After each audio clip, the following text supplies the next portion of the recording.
है कि पार्लियामेंट में, लोकसभा में जो हरिद्वार के सांसद, जिस प्रदेश के पूर्व मुख्यमंत्री रहे हैं, उन्होंने खुलेआम जिस प्रकार से राज्य की सरकार पर आरोप लगाए हैं,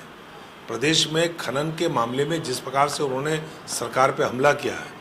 राज्य में खनन के नाम पर जिस प्रकार से अंधाधुंध पूरे प्रदेश के अंदर पर्यावरण को भी नुकसान पहुंचाया जा रहा है, राजस्व की भी हानि की जा रही है, प्रदेश के अंदर अंधेर गर्दी मची है, उसका पूरे देश ने देखा है कि त्रिवेंद्र जी ने क्या कहा। अगर आंखों में पट्टी बांध करके और कानों में रुई डाल करके महेंद्र भट्ट जी बैठे हुए हों और उन्होंने न सुना हो तो अलग बात है, वो स्वयं मेंबर ऑफ पार्लियामेंट है। अगर लोकसभा में या राज्यसभा में कोई आदमी व्यक्ति ऑन रिकॉर्ड बयान देता है और उसके बाद पार्टी का अध्यक्ष मना कर रहा है कि मैंने ऐसा कोई बयान हमारे पार्टी के सांसद ने दिया ही नहीं, तो इससे ज़्यादा सफेद झूठ क्या हो सकता है। लेकिन पूरी इस समय भारतीय जनता पार्टी में हलचल मची हुई है, सरकार में, संगठन में हलचल मची हुई है। जिस प्रकार से त्रिवेंद्र जी ने हमला किया है, आप देख रहे हैं रोजाना भारतीय जनता पार्टी के एक से एक विधायक आकर के त्रिवेंद्र जी के बयान को खंडन कर रहे हैं, त्रिवेंद्र जी के आरोपों का खंडन कर रहे हैं, मिनिस्टर खंडन कर रहे हैं, उनके ऊपर ही उल्टा आरोप लगा रहे हैं। मैं तो इस पर पहले दिन ही राज्य की सरकार से, और सरकार में क्योंकि खनन का विभाग मुख्यमंत्री जी के पास है, मैंने तो मांग करी है, कांग्रेस ने मांग करी है कि मुख्यमंत्री जी इस पर बयान दें कि त्रिवेंद्र सिंह जी ने जो पार्लियामेंट में खड़े होकर के बात कही है वो सत्य है या असत्य है, केवल इतना बता दें। अगर वो सत्य है तो इसका जिम्मेदार कौन है, और अगर वो झूठ बोल रहे हैं तो क्या मुख्यमंत्री जी अपने पार्टी के राष्ट्रीय अध्यक्ष जेपी नड्डा साहब से,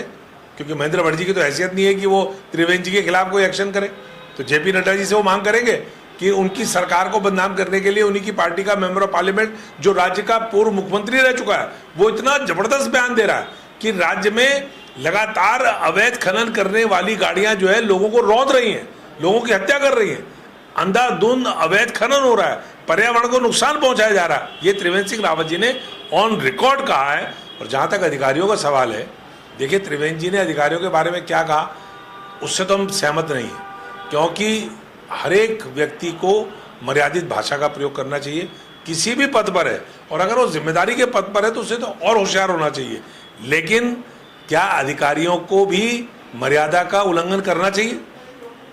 मर्यादाओं का पालन नहीं करना चाहिए? क्या अधिकारियों को ये अधिकार है कि वो पार्लियामेंट में एक मेंबर ऑफ पार्लियामेंट के दिए हुए बयान पर किसी प्रकार की टिप्पणी करें? ये तो अपने आप में अवमानना है, संसद की अवमानना है, लोकसभा की अवमानना है। तो इस पर क्या जवाब देंगे?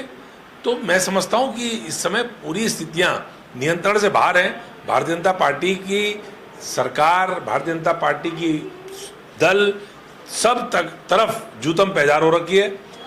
सत्ता की कुर्सी की लड़ाई इतनी घमासान है वो दिखाई नहीं पड़ रही, लेकिन अब